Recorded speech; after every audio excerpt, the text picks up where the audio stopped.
Welcome back. And hey, look who's finally leading off. I may have previously said something about letting Michael Garcia lead off, only the smartest of takes on this channel, but don't interpret that as me personally being smart. I was once on track for some sort of STEM career, but instead I got a sport management degree in hopes of pursuing the dream. Now I'm here. Speaking of careers that never took off, José Rosado. I can forgive younger fans for not recognizing that name. During the second half of the 1990s, Rosado appeared to be the future ace of the Royals. He was a two-time All-Star during what I consider to be the most forgettable era in Royals history. Those 90s teams were not good enough to compete for the playoffs, but they were never really bad or dreadful, especially compared to the teams that would attempt to play baseball in the 2000s.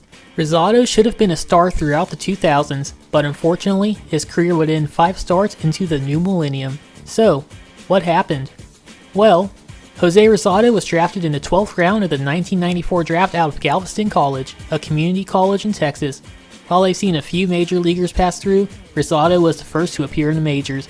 In fact, if you exclude anyone that transferred elsewhere before turning pro, Rosado is one of only 2 major leaguers to be drafted straight out of Galveston. He quickly made his way through the minors and made his major league debut on June 12, 1996, 2 years and 10 days after he was drafted. He tossed a quality start and was in line for the win until Jeff Montgomery blew the save. This was simply a spot start due to an injury to Royals ace Kevin Napier, but a month later he would be back in the rotation for good. His first win was in his 4th career start, shutting out the New York Yankees at Yankee Stadium, the same team that would later win the World Series. At the time, the Yankees had not been shut out for over a year. Among those impressed were Yankees hitters Paul O'Neill and Bernie Williams, who hit 3rd and 4th against Rosado. Combined, all they could accomplish was a lone walk by Bernie, who praised Rosado by saying, "I'm sure everyone will have him in their little book." Rosado simply said of his performance, "I showed them I could pitch." Rosado would go on to have a productive rookie year. Over 16 starts, he would post a .321 ERA and rank 3rd among Royals pitchers in WAR despite only playing half a season in the majors. He would tie for 4th in the American League Rookie of the Year voting, though I will point out that unanimous winner Derek Jeter was only worth 3.3 WAR over a full season, less than José Rosado's 3.4 WAR over half a season. The Royals properly recognized Rosado for his effort, crowning him and Mike Sweeney the 1996 Royals Minor League Pitcher and Hitter of the Year. The future appeared to be bright, not just for the 21-year-old Rosado, but also the Royals. So what's the problem with all this?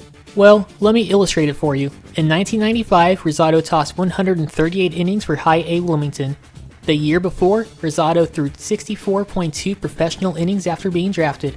I could not find any info regarding his collegiate stats, but I think it's safe to assume his combined innings was less than the 138 he pitched in 1995. For 1996, across AA Wichita, AAA Omaha, and Kansas City combined, he tossed 216.1 innings. Let me repeat, 2 years after being drafted, still only 21 years old, José Rosado pitched well over 200 innings, and over a time and a half what he pitched the year before. On top of that, in 6 of his last 8 starts, he tossed over 100 pitches, 4 of which went over 110 pitches, and 1 saw him go 125 pitches. And I failed to mention earlier, in his debut, he tossed 98 pitches on 3 days rest. Royals manager Bob Boone was working Rosado as if he was a multi-year Major League veteran, 2 years after he was drafted. For 1997, expectations for Rosado were high. He started the season as a number 2 starter in Kansas City's rotation. Over the first half of the season, he proved his rookie season was no fluke. He made 18 starts, averaging 7 innings per start, with a solid .339 ERA. Just like the prior season, Bob Boone leaned heavily on a young Rosado. In 12 of those 18 starts, Rosado tossed at least 105 pitches. This includes 5 of his final 6 starts before the break. 3 of those saw him go 119 pitches, 122, and 123. On top of all that, Bob Boone, for whatever reason, utilized a 4-man rotation for much of the season, taking advantage of off days so his starters would technically be on normal rest, but with all those pitches thrown, it seemed counterproductive. For what it's worth, Bob Boone is the father of current New York Yankees manager Aaron Boone. I only bring that up to emphasize the apple does not fall far from the tree. Thanks to a solid first half, Rosado would be named the team's only All-Star, and he had an appearance to remember. While he gave up a home run to Javi Lopez, the first batter he faced, he was bailed out the next inning thanks to a Sandy Alomar 2-run home run. The American League would go on to win, with Rosado being credited with a blown save, but more importantly, the win. 1 day later, the Royals fired Bob Boone. Yes, you are allowed to fire your manager even if they are the descendants of American pioneer Daniel Boone, and named Chicago Cubs hitting coach Tony Muser the permanent manager. Boone's issues go far beyond Rosado. Some may remember the Kansas City Stars Booneometer that kept track of how many unique batting orders he used. But maybe the change will help Rosado out anyways. Yeah, about that. On July 4th, Rosado would make his final start before the break, tossing 105 pitches and pitching into the 8th inning. 4 days later was the All-Star game, where Rosado tossed 22 more pitches. Technically short rest, but at least it was a lighter workload.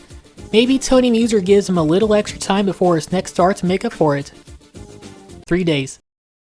3 days after the All-Star game, José Rosado was sent to the mound and tosses 103 more pitches. Now, Muser was sticking with the original rotation structure. Kevin Napier started the first game back, with Rosado following. But was it worth having your young future centerpiece throwing 100 pitches 3 days after a relief appearance? For the second half of the season, Rosado's pitch counts were never really an issue, though this was more due to poor performance than anything else. His ERA almost doubled, 3.39 to 6.75, and hitters went from hitting 234 off Rosado to hitting 308 in the second half. Despite tossing 46 fewer innings, Rosado gave up the same number of home runs and allowed only one fewer walk. It appeared that the heavy workload was catching up to Rosado, and Tony Muser realized that. His response? Moving Rosado to the bullpen to start the 1998 season, but not for the reason you may think. Believe it or not, the decision was not a response to Rosado's heavy workload, but instead to his poor performance. This was purely a demotion, nothing else. Muser said of the decision, "I just saw some complacency, the attitude that he had the ball club made. I just didn't see an aggressive guy." Now, this quote led me down a rabbit hole, as at first the only place I could find a reference was an old Royals Review article from 2008 highlighting Rosado. This led me to discovering that the Kansas City Library owns the entire archive to the Kansas City Star, and it's free with a library card. Also free. Incredible resource that I cannot believe I'm just now discovering, and I'm sure I'll use it again. I wanted not just the original source, but to see if there is any further context, and I'm not sure the context makes the situation any better. Muser actually said this a year later, early in the spring training for 1999, but even when the decision itself was made, Muser was not just citing Rosado's 1997 collapse, but also his poor 1998 spring performance. However, he had a 4.15 ERA that spring. Let me remind you, those games do not count and spring stats are usually meaningless, and it's not like a 4.15 ERA is that bad. Muser could have simply said he wanted to limit Rosado's workload or keep him fresh for later in the season. There were so many appropriate excuses Tony Muser could have made. You know, Rex Hudler would not approve of Tony Muser's use of buses. They're meant for driving, not throwing people under. Muser should know this, he literally drove a bus after a minor league game once upon a time.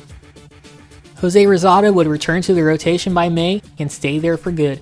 In his first 15 starts he posted a 3.65 ERA, but he again regressed after July, posting a 6.23 ERA in his final 10 starts. To anyone hoping Tony Muser would ease up on Rosado's workload, I'll put it this way. Under Bob Boone during the 1997 season, José Rosado averaged 100.11 pitches per start. In 25 starts in 1998, Rosado averaged, wait for it, 100.08 pitches per start. May as well be the same. For 1999, Rosado would start the season in the rotation, following Kevin Napier just like he did 2 years prior. With trade rumors surrounding Napier, José Rosado was increasingly being viewed as the Royals' future ace, and he backed that up. For April, he was named the team's Pitcher of the Month, posting a 1.72 ERA. Of course, the Royals only won one of those games, not much different than Zach Greinke a decade later. He continued this pace, being named the Royals' only representative for a pretty special All-Star game, as George Brett would be honored not just for his Hall of Fame induction, but also for his spot on Major League Baseball's All-Century team. This appearance was a little quieter for Rosado. He gave up a single to Matt Williams, but a Mike Lieberthal double play got him out of the inning after facing only 3 batters. Now, at this point, Rosado had tossed over 120 pitches in 4 of his prior 5 starts. Yes, over 120 pitches. Before that, he tossed over 100 pitches in 7 of his first 13 games, twice going over 110 pitches. He averaged about 95 pitches per game over that stretch, and he pitched well. After the All-Star game, Rosado would toss 3 more games with over 120 pitches, including a 134 pitch performance against the Mariners. Let me rephrase all that.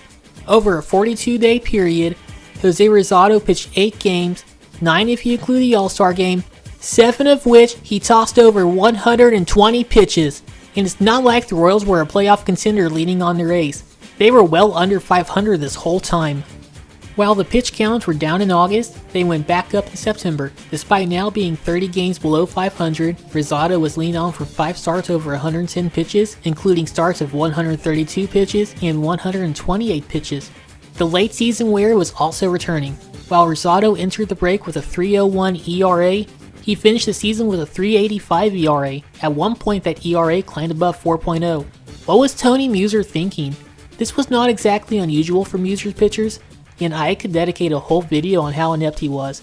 He might have genuinely been the Yuniesky Betancourt of Royals managers. By now, Rosado's late season struggles were becoming a consistent issue, but never did anyone, at least within the Royals, think that maybe he was just being overworked. At the 1999 trade deadline, Kevin Appier received a fate worse than a 130 pitch performance, being traded to Oakland. This opened the door for José Rosado to become the ace of the staff. Even with the late season struggles, Rosado was named the 1999 Royals Pitcher of the Year. He was still worth 4 wins, and that 3.85 ERA was the 5th lowest in the American League. Even sorting by ERA+, still 5th. There was plenty of excitement around Kansas City, with Rosado being viewed as the ace that can lead the Royals back to the playoffs. Even Rosado himself was ready to take over the pitching staff. He and the Royals signed a 2-year contract to avoid arbitration, with Rosado going as far as saying he did not want to play for another team.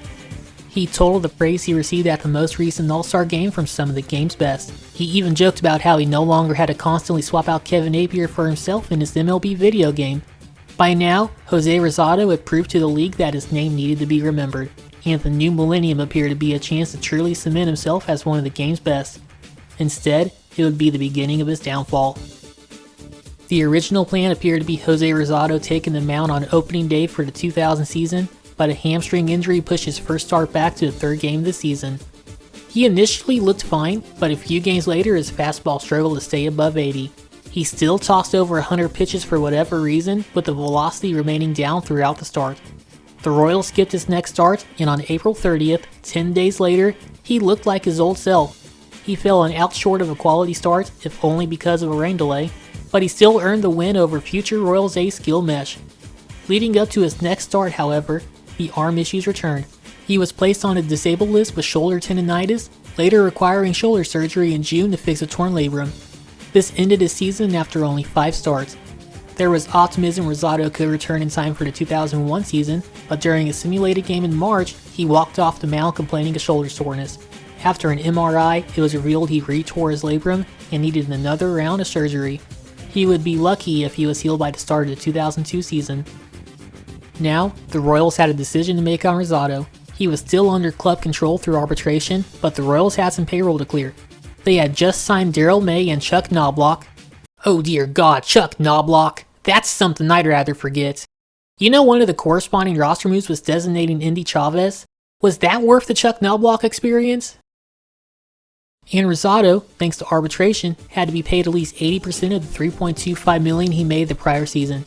The Royals preferred to let him become a free agent, then sign him to an incentive-laden deal with a lower guarantee.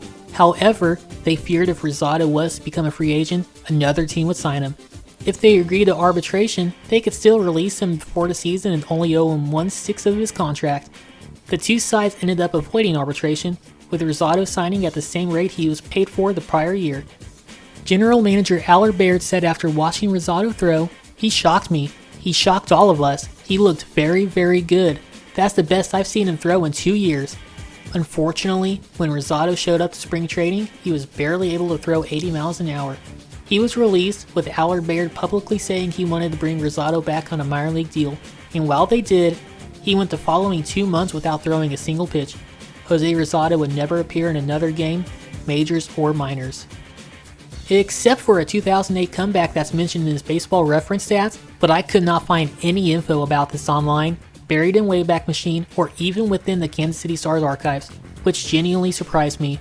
Maybe I'm just not looking hard enough. He made 5 relief appearances for a Puerto Rican winter team, the same one he played for early in his career, and while the stats may not be great, the simple fact he attempted to come back 8 years after his last professional appearance is something to applaud. He is currently the bullpen coach for the New York Mets in his 2nd season with the team. Good to see he's still involved with the game. When José Rosado was released, an old Randy on the Royals article revealed something interesting. Some members of the Royals organization felt there were issues with Rosado's arm after the 1999 season, before he signed that 2-year extension and before his 2000 collapse. Later, the same suspicions arose entering spring training in 2001, where Rosado insisted his arm was healthy. He was pulled from that simulated game not long later. And even when Allard Baird praised Rosado's performance in a private workout, others felt he was trying to overcompensate in hopes of earning a contract. Even Baird himself admitted that the Rosado that showed up to spring training was different than what he saw over the winter. Some ultimately felt Rosado was not being truthful regarding his health, and had not been truthful for over a couple years. Even the local media went as far as calling Rosado a liar over the situation. At the time, no one seemed to connect the dots between Rosado's heavy workloads and his arm issues appearing in only his mid-20s, and to be honest, I'm not even sure Rosado himself could.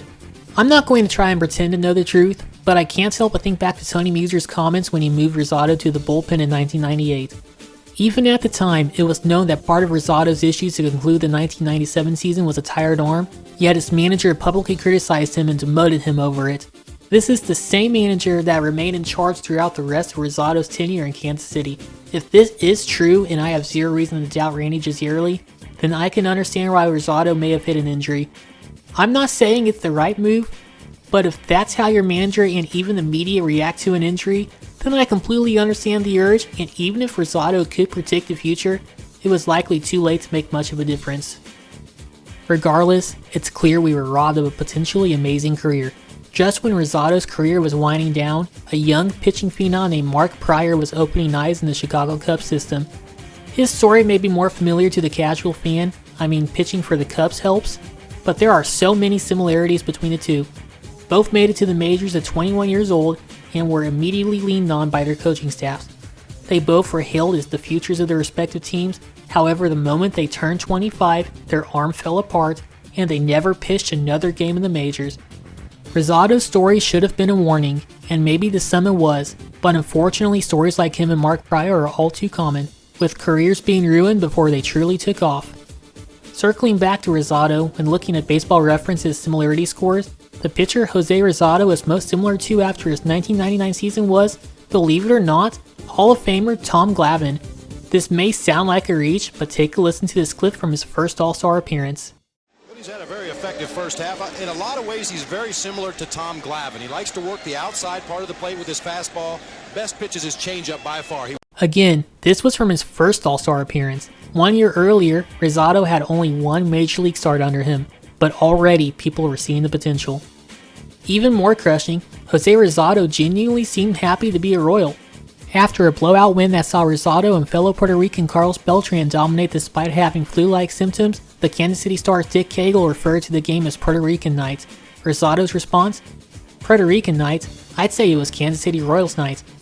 On top of that, when he signed that 2-year extension, he flat out said, "It's a pleasure to be in Kansas City. We're a fun team to watch. I do not want to play for another team." Now, it's very possible Allard Baird trades Rosado anyways for an autographed but not authenticated Abraham Nunez baseball, a can of mustache cream for Tony Muser, and a water bill to be paid later. Those fountains don't pay for themselves.